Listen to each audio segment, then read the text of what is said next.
Hey guys, welcome back. In today's video, I'll be showing you how to do the text tracking effect on CapCut PC. So let's begin.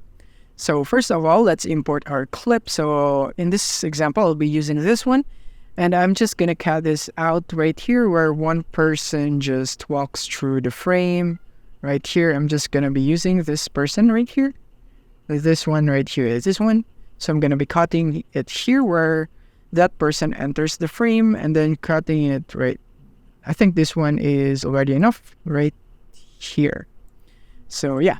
So once you have imported your clip that you want to use right here on the text tracking, is after that you want to put the text right away. So click on text and then drag the text right here and then type out your text what you want to do. So follow me just like that. This is just an example.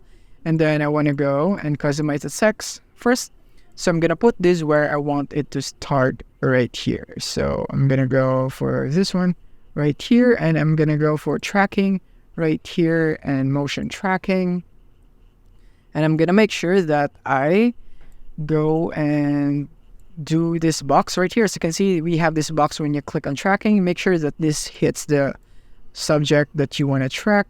So for example, this one. Right here, you want to make sure that your subject is inside the box right here so that CapCut would be able to track your subject right here.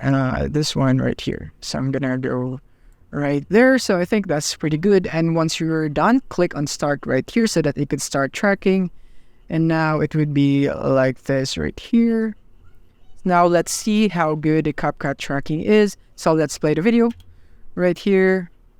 Just like that, we have now tracked the person right here on our video right here.